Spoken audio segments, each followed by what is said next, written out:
Hi there. Thank you for clicking through. I'm going to get right to the point because I certainly want to value your time. Today, I just want to talk about asking open-ended questions.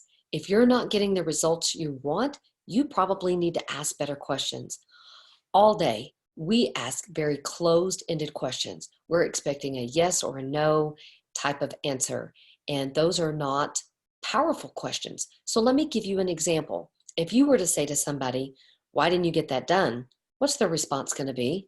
They're going to shrug their shoulders and they're going to say it with me, "I don't know." And we ask those kind of questions all day long. We need to learn to ask better questions, more powerful questions. So I've done a PowerPoint, so let me bring that up because here's what I know. Most of us are visual learners, and so this is going to be helpful to you. Are your questions getting you nowhere? So here's where I was. I was asking questions like, why didn't this get done? Did you do this? Why didn't you get that done? And those were my typical questions. It wasn't until I started going through the certification process to become a coach that I became aware of open-ended questions and how powerful they were. Now, an open-ended question is not going to be a yes or no answer. It's going to be more of an essay, an explanation. We need to learn how to ask more powerful questions. Now, if you start a question with the word why puts people on the defensive. It's a more aggressive question. Why didn't you do that? So that person feels more defensive. Now, I call it nailing somebody to the wall. Now, this poor guy, he's getting nailed to the wall. That doesn't feel good to anybody. Am I correct? So I'm going to encourage you, if you're going to nail somebody to the wall, let's do it this way. That looks like a whole lot more fun to me. So here's some words that we can use to start an open-ended question. Yes, we can use why if we use it in the right context. We can also use the word how or what. We can also use explain, describe, and tell me about. Now, I know that those are not questions, yet our mind treats that as a question because our mind, picks up on this is an explanation. I need to give more of an essay on this answer. So let's just talk about some of the different categories of open-ended questions. Now, don't freak out if you can't write all these down.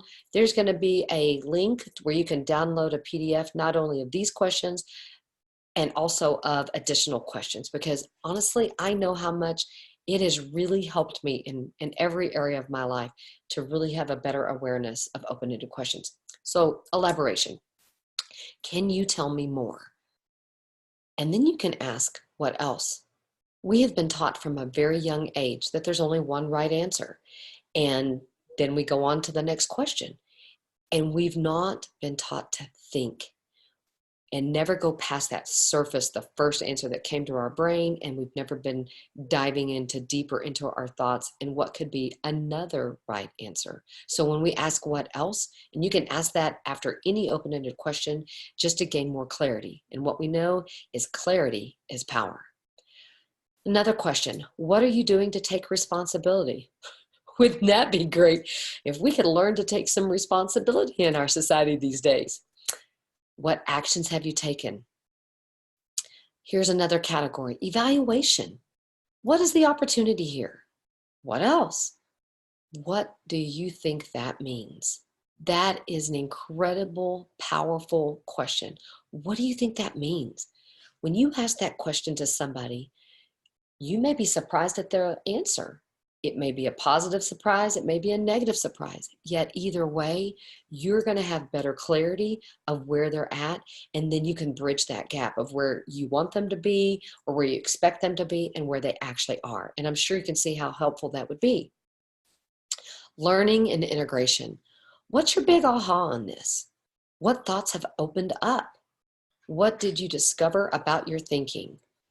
What is the lesson that you've learned? How incredible is that to be thinking deeper about the lesson that you've learned? Because we're not typically asking ourselves that type of question, right? How do you choose to pull all of this together? And one of my personal favorites is, if you could start all over, what would you do? That is an amazing question. And then you follow it up with a what else? Outcomes. What is your desired outcome? Stephen Covey talks about begin with the end in mind. And when we ask a question like that, that automatically makes our brain visualize where we want that end to be. Then another question is, how will you make that happen? What actions need to come into play to make that actually happen? And then how will you know that you've reached your goal? What is your definition of success? I know many times I had a different definition of what a clean room was compared to what my kids thought what is a clean room. So get together, find out what somebody else's definition is. What would that look like? What would that feel like? We know that logic makes people think and emotion makes people act. You want to ask questions in both of those categories. You want them to think and you want them to act. Goal-oriented type questions. I don't know about you, but it is next year, 2020, is a brand new decade. I don't know if you've come to that awareness, but this is huge. It is a clean slate. And I hope you are already asking yourself what your goals are going to be for next year. So here's some great questions you could use. What do you want? What do you want? Get really clear on that. When do you want to accomplish that by? Again, that's thinking with the end in mind. So you're going to put a date. I want to do this by this date. What is that, or why is that important to you? That'd be a great why question. Why is that important to you? We call that your big why. And that is an incredible vehicle to move you towards success in your goal. How will it affect others? What actions are you willing to take in the next 24 hours toward your goal? Because we know that when you take massive action toward your goal, it's momentum that helps pull you to your goal. Now, if some of these questions have really resonated with you on the inside and you're thinking, I need to get really purposeful. I have been talking about quitting smoking for a long time, or maybe you've wanted to lose some weight and actually keep it off, or maybe you've wanted to start your own business, but you just haven't for whatever reason. Don't you think it's time to take a stand for your goal? Isn't your dream worth it?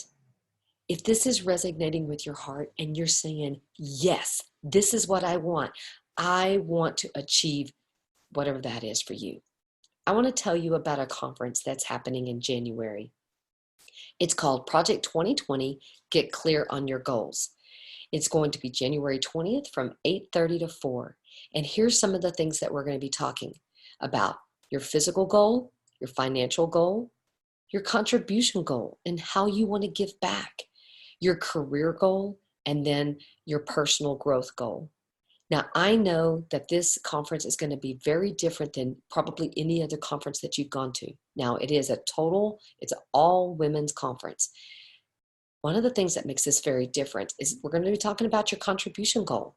Many people have wanted to volunteer somewhere or do these mission type acts, yet we also know that if it never shows up on your calendar, it's not going to happen. Am I right?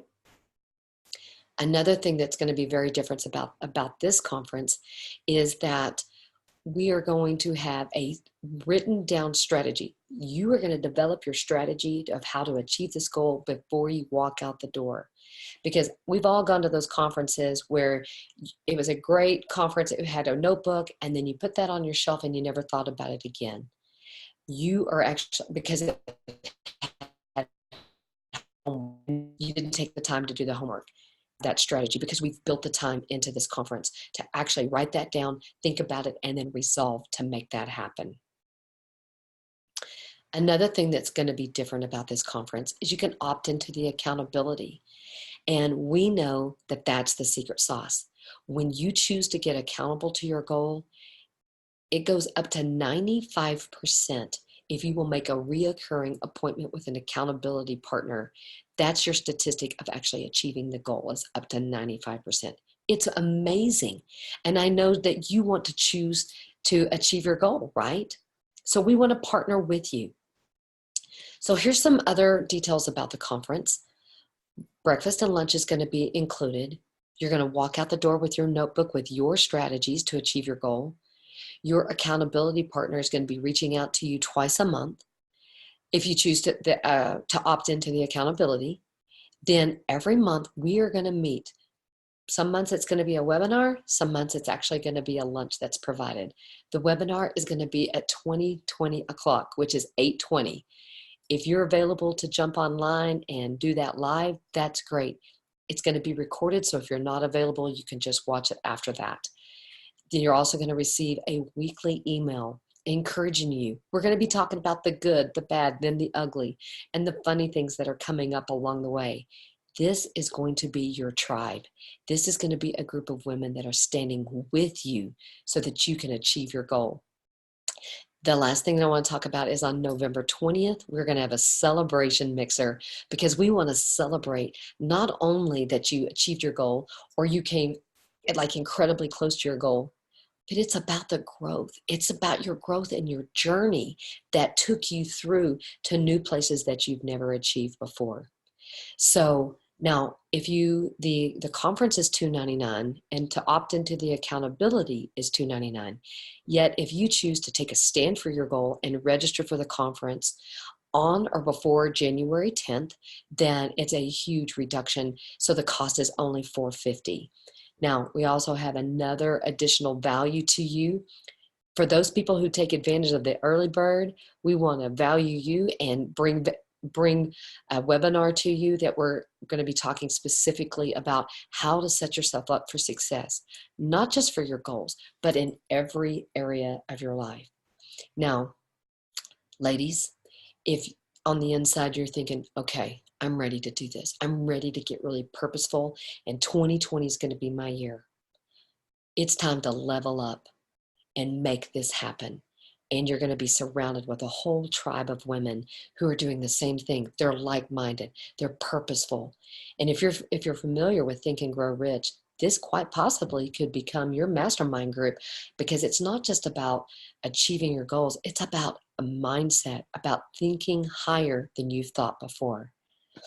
Again, I hope that you'll look into the conference and trust that you're going to see that it's going to be a huge value to you. So when this is over, it's automatically going to take you to project2020goals.com. Check it out. Isn't it time for you to take a stand for your goals? I think it is. Hope to see you soon.